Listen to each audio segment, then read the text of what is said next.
আসসালামু আলাইকুম। আশা করি সবাই ভালো আছেন। পাঠশালা প্রি স্কুল চ্যানেলে আপনাদের স্বাগতম। শিশুর শেখার শুরুটা হোক সহজ ও আনন্দদায়ক, এই প্রত্যয়ে আজকের ভিডিওতে আমরা আলোচনা করব কিভাবে ঘরে বসে খুব সহজেই হাতের কাজ ও ক্রাফট আইডিয়ার মাধ্যমে শিশুদের সৃজনশীলতাকে বৃদ্ধি করা যায়। আমি আশা করছি এই ভিডিওটি আপনার শিশুর জন্য অনেক মজাদার এবং শিক্ষামূলক হবে।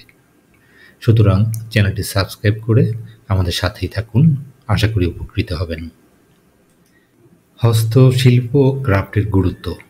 চলুন প্রথমেই হস্তশিল্প ও ক্রাফটের গুরুত্ব ও এর সুবিধা সম্পর্কে একটু জেনে নেই। শিশুদের হস্তশিল্প ও ক্রাফট কার্যক্রমের যুক্ত রাখা মানে তাদের সৃজনশীলতা, মনোযোগ এবং কল্পনা শক্তি বৃদ্ধিতে সহায়তা করা। এছাড়াও এটি তাদের মোটর স্কিল দক্ষতা এবং হ্যান্ড আই কোঅর্ডিনেশন উন্নত করে থাকে। সহজ হাতের কাজ। আমরা এই ক্ষেত্রে পেপার ক্রাফট নিয়ে কথা বলবো। কাগজের মাধ্যমে বিভিন্ন রকম আকর্ষণীয় জিনিস তৈরি করা, যা শিশুদের খুব আনন্দ দিয়ে থাকে। প্রথমেই আমরা শুরু করব পেপার ক্রাফট দিয়ে। এই ক্ষেত্রে আমাদের প্রজেক্ট নাম্বার 1 হচ্ছে পেপার ক্রাফট প্রজেক্ট, অর্থাৎ কাগজের ফুল তৈরি করা। এর জন্য প্রয়োজনীয় যেসব উপকরণ রয়েছে তা হলো রঙিন কাগজ, কাঁচি, আঠা ও পেন্সিল। এছাড়াও আপনি চাইলে বানাতে পারেন কাগজের নৌকা, প্লেন, পাখি সহ নানা ধরনের কাগজের খেলনা সামগ্রী। এবার আসি পেইন্টিং ও ড্রয়িংয়ে। প্রজেক্ট 2 রয়েছে পেইন্টিংয়ের প্রজেক্ট, যার মাধ্যমে আমরা খুব সহজে ফুল ও গাছ আঁকা শেখাবো আমাদের শিশুদের। রঙিন কাগজে বা সাদা কাগজে রং দিয়ে আঁকাআঁকি করা শিশুদের সৃজনশীলতার বিকাশে গুরুত্বপূর্ণ ভূমিকা পালন করে থাকে। এই প্রজেক্ট পরিচালনা করতে যেসব উপকরণ প্রয়োজন হয় তা হলো রঙিন পেন্সিল, ওয়াটার কালার, ব্রাশ এবং সাদা কাগজ। আপনি প্রথম দিকে আপনার সন্তানকে এমন একটি কাজ দিয়ে শুরু করবেন যেখানে খুব সহজে ফুল ও গাছ আঁকা যায় এবং তাতে রঙও দেয়া যায়। Project 3 recycled craft. কিছু পুরনো জিনিসপত্র দিয়ে নতুন কিছু তৈরি করাই রিসাইকেলড ক্রাফট হিসাবে পরিচিত।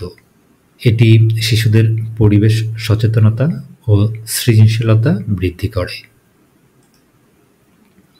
রিসাইকেলড ক্রাফট প্রজেক্ট হিসাবে আমরা আমাদের সন্তানদের জন্য প্রথমে শুরু করতে পারি পুরনো বা ব্যবহৃত প্লাস্টিক বোতল দিয়ে ফুলদানি তৈরি করা।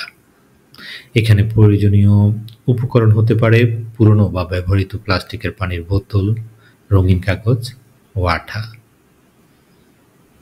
বাচ্চাদের আমরা শেখাতে পারি কিভাবে পুরনো বোতল দিয়ে ফুলদানি তৈরি করা যায় এবং কিভাবে তা আমরা রং করে বা রঙিন কাগজ দিয়ে তাতে বৈচিত্র্যতা আনবো এবং তা ঘরের কোণে কিভাবে সাজিয়ে রাখবো।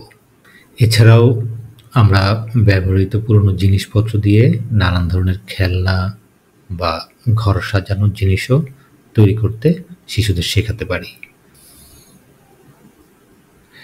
প্লে-ডো ও মডেলিং ক্লে, এটাও শিশুদের জন্য একটি মজার ও অনেক আনন্দের একটি কার্যক্রম। প্রজেক্ট নং 4 আমরা প্লে-ডো দিয়ে বিভিন্ন আকৃতি তৈরি করা শিশুদের শেখাবো। প্লে-ডো ও মডেলিং ক্লে দিয়ে বিভিন্ন আকৃতির জিনিস তৈরি করা শিশুদের হ্যান্ড আই কোঅর্ডিনেশন ও সৃজনশীলতা বৃদ্ধিতে সহায়ক।